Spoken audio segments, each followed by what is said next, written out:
Saa 7 kamili saa za Afrika ya Mashariki. Popote ulipo mtazamaji, ni fahari yangu kuungana nawe kwenye taarifa zetu. Asante sana kwa kutuchagua, lakini kubwa zaidi kwa kututeua kama kitovu cha habari za kweli na za kuaminika. Kuna mengi tu tuliyokuandalia, lakini kwanza ni vidokezo yajayo kwenye Tv47 Matukio. Jumba la ghorofa 3 lililokuwa likijengwa la poromoka Elgeyo Marakwet. Tutasaidia sisi. Tunaona ghorofa isugishwe na kazi iendelee na tuanze upya. Na kama si ghorofa, tujengee toko garaita na tufanye kazi. Hatutaki ghorofa. Kesi ya naibu rais aliyetimuliwa Rigathi Gachagua kuendelea mahakamani saa 8 alasiri. Na wazazi wa shule ya chekechea ya kawaida eneo bunge la Kiambu walalamikia kunyakuliwa kwa ardhi ya shule hiyo, huku wakimwomba gavana wa Matangi kuingilia kati. We want to call upon the governor to come in and fight for kawaida people so that we can have this nursery continue. Karibu kwenye taarifa kamili mtazamaji, mimi wako Andrine Kilemi, tuandamane sote hadi tamati. Rais William Ruto hii leo amefanya ziara yake katika kaunti ya Nakuru, ambako ameongoza hafla ya uwekaji msingi mtambo wa kuzalisha umeme wa GDC katika eneo la Menengai. Kwa sasa tunaungana naye mwandishi wetu wa habari kutoka gatuzi hilo la Nakuru, Chichi Josephine, kwa mengi zaidi. Chichi. Naam, Andrine, ni kweli kwa sasa na kujia mubashara kutoka eneo la Menengai, ambapo ni eneo katika kaunti ya Nakuru. Elewa kwamba kampuni ya GDC imekuwa hapa na hafla zima ambayo ni hafla imeweza kuwa ikiongozwa na yule ambaye ni Rais William Ruto, na mida michache kutoka sasa amekuwa tu akiweza kuongoza hafla hiyo, na ile ni hafla ya kuweza kuanzisha msingi mzima wa kuweza kupata kwamba tutakuwa na umeme, ama hafla ya kuweza kuhakikisha kwamba tutakuwa na umeme wa megawati 35. Lakini bila kupoteza wakati, Andrine, itakuwa nikizungumza na afisa wa mawasiliano katika kampuni ya GDC aweze kutueleza zaidi kile ambacho labda kimekuwa kikiendelea katika eneo hili, na zaidi ya yote labda wana mikakati ipi kuhakikisha kwamba hafla ama tukio kama hili labda iwapo litakuwa likiendelea katika maeneo mengine ama vipi. Hivyo basi karibia hapa tuzungumze. Eric, wewe naelewa kwamba ni afisa wa mawasiliano katika kampuni ya GDC, labda tuweke wazi kama Wakenya kile ambacho kimekuwa kikiendelea hapa. Shukran sana. Siku ya leo tumekuwa na uzinduzi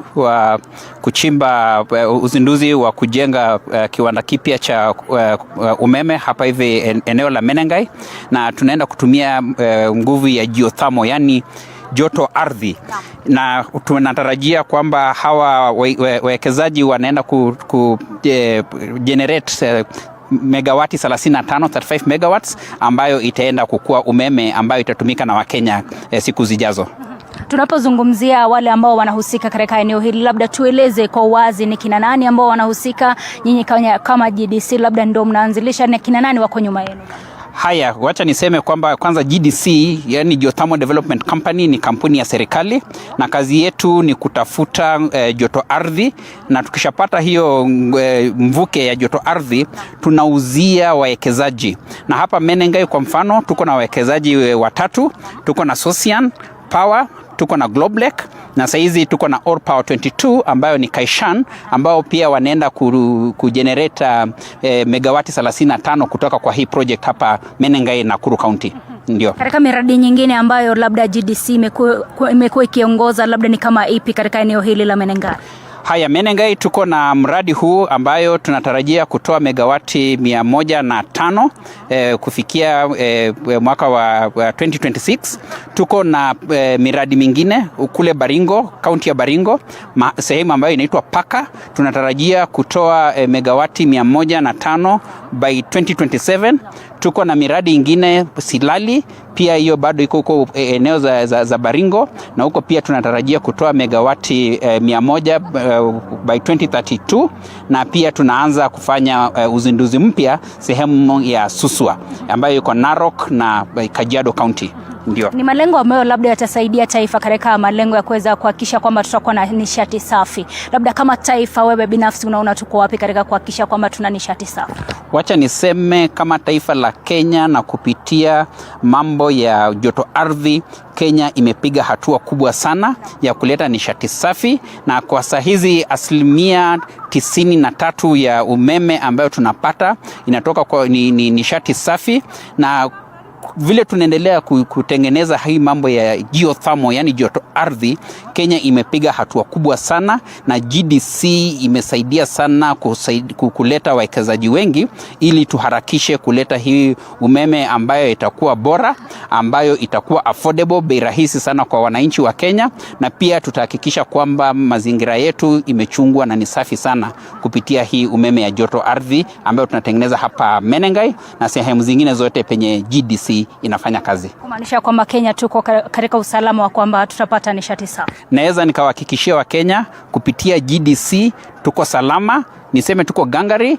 Kenya inaendelea mbele, inasonga mbele kupitia joto ardhi, nishati safi na bei nafuu. Naam.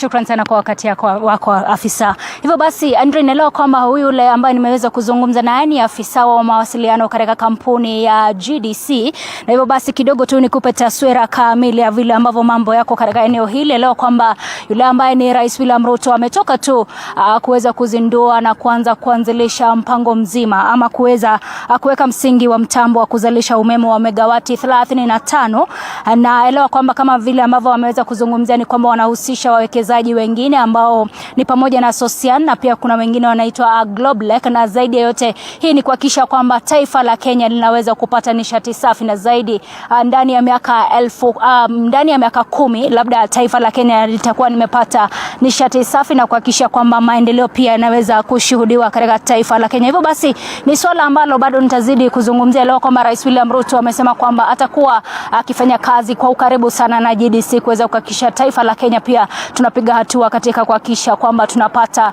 nishati safi, na zaidi ya yote kuweza kupata umeme wa kutosha ndani ya taifa hili. Hivyo basi kutoka kwangu sina la ziada. Andrine, niruhusu tu niweze kufuatilia swala hili, na labda nitawapa taarifa zaidi kuhusiana na hili kwenye taarifa zetu za saa 1 na saa 3. Chukua usukani Andrine, jina langu ni Chichi Josephine. Asante sana Chichi Josephine kutoka gatuzi hilo la Nakuru, bila shaka kwa kutuchorea taswira kamili ya hali ilivyo katika eneo hilo la Menengai, na hali kadhalika kuzungumza na wadau hapo ambao bila shaka wameweza kutoa tathmini zaidi. Tukisonga mbele na taarifa zetu, mtazamaji, ni kwamba soko la kisasa ambalo limekuwa likijengwa mjini Iten kwa kima cha shilingi milioni 50 ambalo ni la kichocheo cha uchumi limeporomoka. Soko hilo lilipaswa kuhudumia wafanyabiashara zaidi ya 1300 na ilikuwa ikitarajiwa kukamilika mwisho wa mwaka huu. Kulingana na wakazi ambao walishuhudia tukio hilo, wamelaani mwanakandarasi wa kampuni moja ya ujenzi na kudai kuwa walitumia vifaa ambavyo havikufaa kwa ujenzi. Kamishna wa kaunti ndogo ya Keyo Kaskazini Julius Maiyo amesema kuwa serikali itatathmini ujenzi wa ghorofa hilo, huku akitoa onyo kwa wakazi wasikaribie sehemu ya jengo hilo.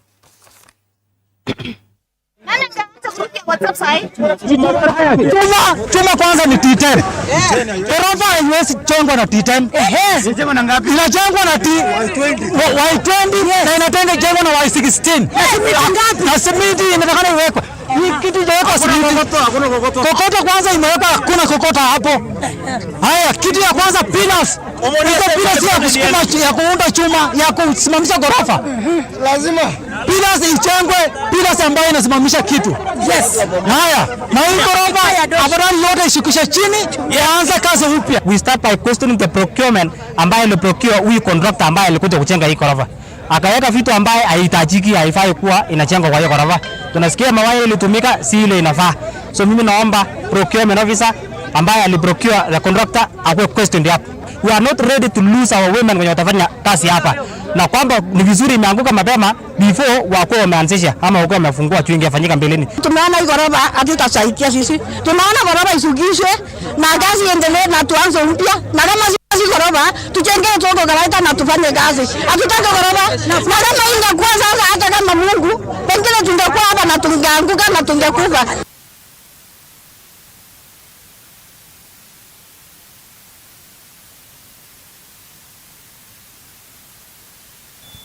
Imeweza kuanguka na ningependa kusema kwamba there are no casualties. Tunaomba members of the public kwamba wasikaribie hiyo building because inaweza kuzidi kuporomoka na tunaweza kupoteza maisha. The government will get into the bottom of the problem. Ni lazima wale watu ambao the contractor, the engineer ambaye alihusika pamoja na wale watu walihusika wote ni lazima wawachipikie kazi ambao walikuwa. Na wakazi pamoja na wazazi wa shule ya msingi ya kawaida katika jimbo la Kiambaa, kaunti ya Kiambu, wanamuomba gavana Kimani wa Matangi kuwasaidia dhidi ya wapora ardhi wanaodai kumiliki eneo ambalo shule linajengwa. Wakiwakilishwa na aliyekuwa mwenyekiti, wametaja mtu mmoja anayehusika na kuzuia ujenzi wa darasa la elimu ya chekechea, jambo ambalo linalosababisha msongamano wa wanafunzi. Wanafunzi wanataka Wamatangi kufuta bodi ya wasimamizi iliyokuwa ikisimamia ardhi hiyo kabla ya mpango wa upimaji na kurejesha mamlaka kwa ofisi ya ardhi ya Kiambu ili kuondoa mkanganyiko. Pia wanataka serikali ya kaunti ya Kiambu kuzingatia kufunga uzio kwenye ardhi za umma na kurejesha ardhi zote zilizoporwa kwa maendeleo ya jamii.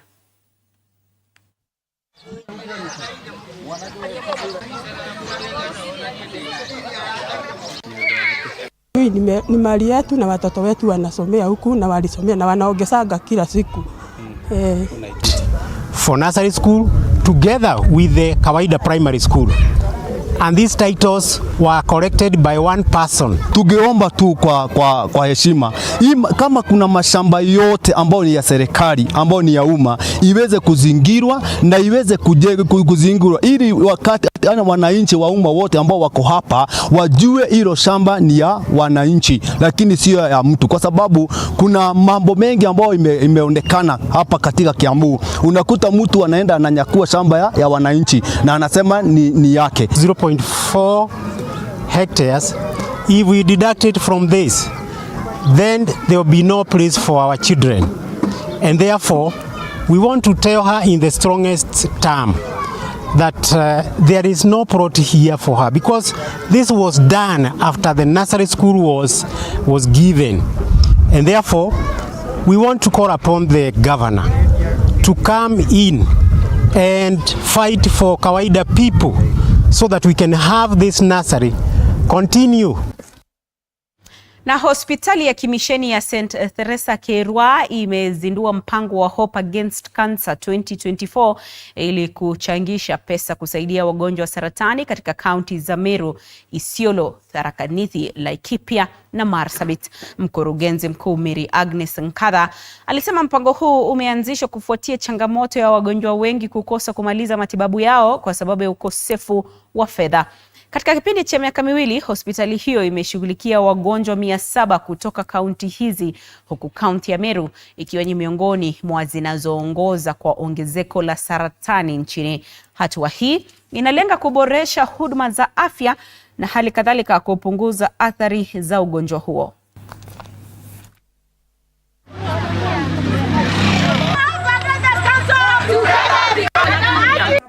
Cancer initiative. This is an activity that we've contemplated on after a journey with our patient. Before starting the cancer treatment in hospital in August 2022, we have been losing many patients in the wards, and like we would get the patients, both the medical, pediatric, surgical ones, maternity, everywhere. Like you couldn't go in a department and find most of the patients that we have are patients with the cancer. And we started asking ourselves many questions, like what can we do differently? We receive many patients from some parts of Marsabit, and there is a village there called Kargi. We also thought we have a village in Meru, and this is some part of Kiegoi, again with scaring numbers.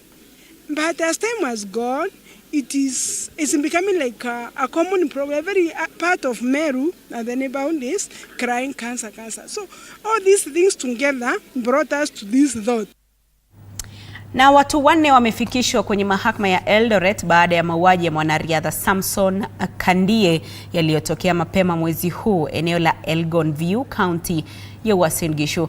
Washukiwa hao 4 ambao walifikishwa mbele ya hakimu mkuu Peter Ireri ni Kelvin Were, Jamlik Morgit, Felix Murambi na mkewe Rose Chepkemboi ambaye ni mhudumu wa afya wa kaunti ya Baringo. Washukiwa hao wamezuiliwa kwenye rumande kaunti ya Baringo kwa muda wa wiki 2 huku uchunguzi ukiendelea.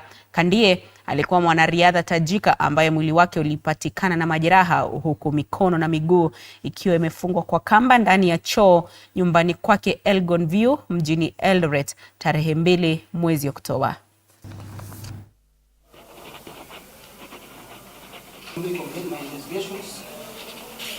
And the response thereto by the suspect's respondents, I find the application is not opposed, the same is granted. The respondent suspects be remanded at Langas Police Station for 14 days from the date hereof. Matter will be mentioned before the DR High Court on 7th of November to confirm if investigations are complete and the outcome thereof.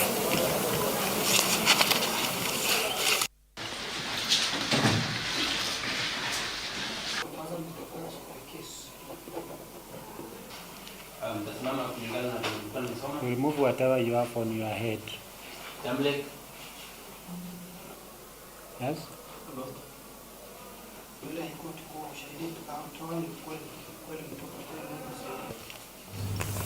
Waziri wa Leba na Ulinzi wa Jamii Daktari Alfred Mutua amesema kuwa ushirikiano kati ya Wizara ya Rasilimali Watu na Hifadhi ya Jamii ya China na Shirika la Kazi Duniani unalenga kutatua changamoto za upanuzi wa hifadhi ya jamii kupitia mradi shirikishi unaolenga kuboresha ulinzi wa kijamii kwa wafanyakazi katika uchumi usio rasmi nchini Kenya na hali kadhalika kukuza ajenda ya mpango wa maendeleo ya kimataifa.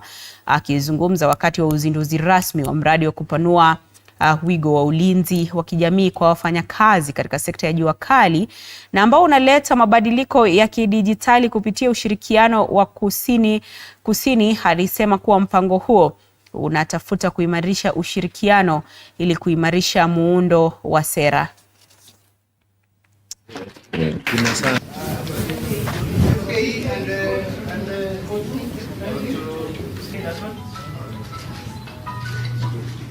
Tell our hustlers that it is very important for you to organize yourselves, wherever you are.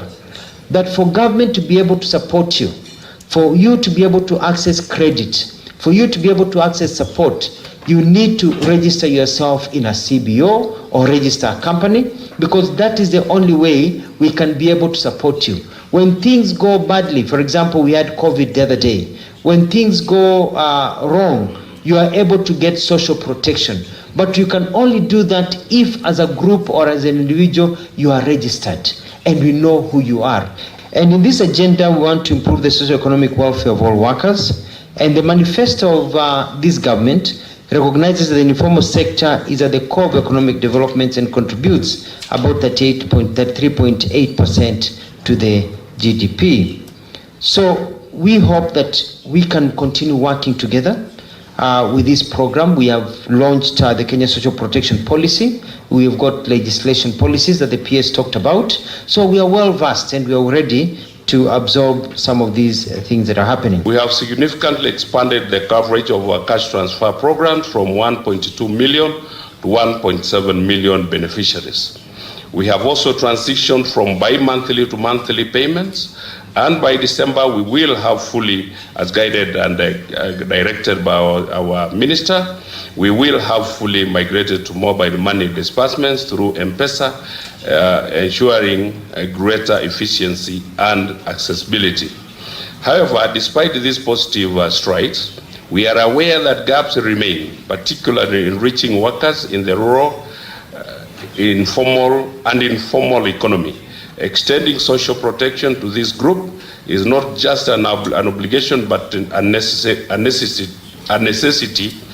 if we are to realize the transformative goals we aspire to. Na katibu mtendaji wa KNUT tawi la Mwingi Michael Mbutu amelalamikia dhulma na udhalilishaji uliodumu kwa takriban miaka miwili sasa. Mbutu alieleza ya kwamba amekuwa nje ya ofisi kinyume cha sheria, hali iliyomfanya kutafuta usaidizi wa kisheria, ambapo mahakama ya leba ya Milimani iliamua kuwa yeye bado ni katibu mtendaji wa tawi la Mwingi.